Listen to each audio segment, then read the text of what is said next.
Ever wondered how it's possible for a baseball to soar out of the park so effortlessly with just the crack of a bat? Well, of course, the brunt of the force comes from the player himself, but baseballs are actually made in an extremely specific way so that they're able to fly across the field so easily. Um, as a baseball sister and a baseball best friend, it's safe to say that I have been exposed to the game for as long as I can remember. The ballpark is one of my favorite places to be. Um, it's a game I really just couldn't imagine my life without. I love the sounds, the smells, the atmosphere. Um, just as a whole, I think it's a great experience, and I think the combination of all those things is what makes it America's pastime. So today, I want to inform you guys of how the process in which baseballs are actually made. There are several steps, including the winding as well as the stitching. So the first step is the creation of the pill, which is actually about 4.5 inches in circumference, so about this big. It's kind of like a rubber coating, but inside of it is a smaller sphere of cork, which really allows for the ball to travel. So start out with the pill, and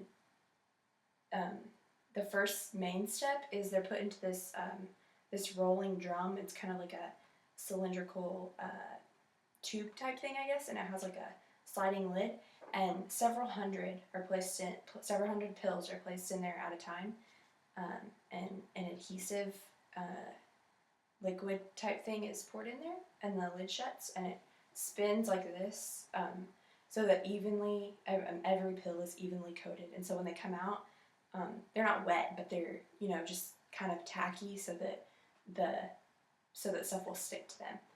So there's actually a how it's made video, which I use as one of my sources.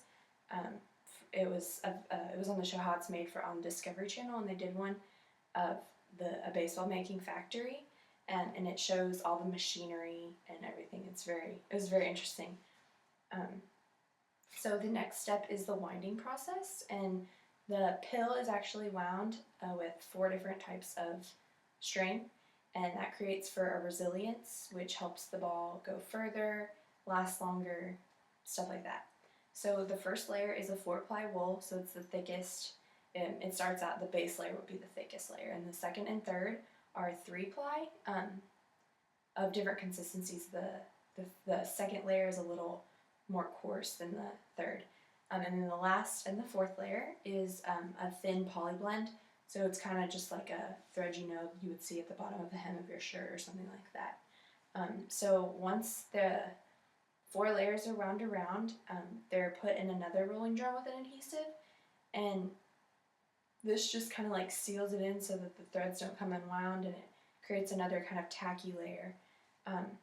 Actually, I read an article about I was on a 19th century baseball website.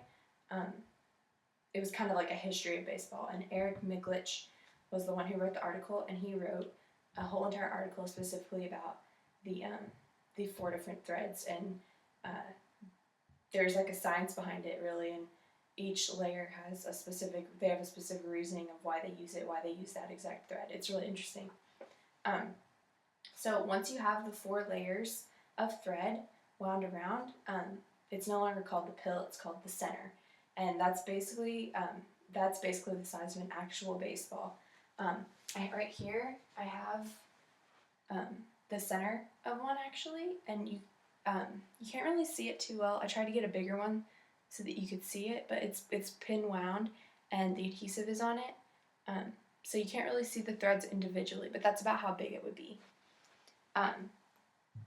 So the next step is preparing for stitching, and 2 figure-8s of white leather are made in like a hydraulic press, and so they're just pressed into the 2 figure-8s, and so when you put them together, they would wrap around the ball perfectly to create just the outside coating of the ball, and they're pre-perforated so that it's easier for the baseballs to be stitched. So the center of the ball, and then the 2 pieces of leather are placed in a clamp, and each ball is actually hand stitched. So they're placed in a clamp to be ready to be stitched. Leslie Josephs actually wrote an article and got to kind of do like an inside um, investigation of a baseball making factory in Costa Rica, and that's apparently one of the big suppliers for the MLB. So that was really neat. That was the third source that I used. Um, so they're placed in the clamp, and they have a big factory, and there's lots of different people who stitch the balls. So the people who stitch, they use a specific method, and it's a crisscross method. So they're using 2 needles at a time. It's really cool, and they're super efficient at it. But there's 108 stitches per ball exactly, and so they pretty much have it down to an exact science. So once it's been stitched and knotted off, so that the stitching doesn't come, unwound, they're taken out of the clamp, and the stitching is kind of pressed into one direction. They like push it into one direction, creating kind of like a V shape, and it helps for like the pitchers. They use it depending on what pitch they're using is how they place their hands on the laces, and it kind of affects the direction of the ball. So after they've been pressed into the V, they're put into another kind of conveyor belt drum press type thing, and it basically just flattens the stitches so that they're not so raised.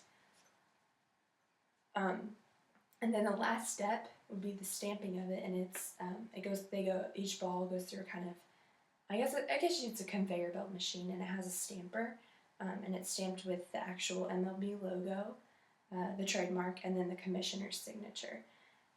The crazy part about the whole thing is the process of making one ball takes an entire week. If you calculate in the drying of the adhesive and the winding, and you have to wait a certain amount of time before you move on to the next step, it takes an entire week. So that's a lot of work. It's a really tedious task, which makes it all that more respectable. So next time you're, watching a game and you see someone hit one way out of the park, like, of course you're looking at what you're thinking, wow, they're so talented, but just take a second to think about the process of actually making the ball, because they work really hard on it, and without the balls we wouldn't have the game that we all love to enjoy today.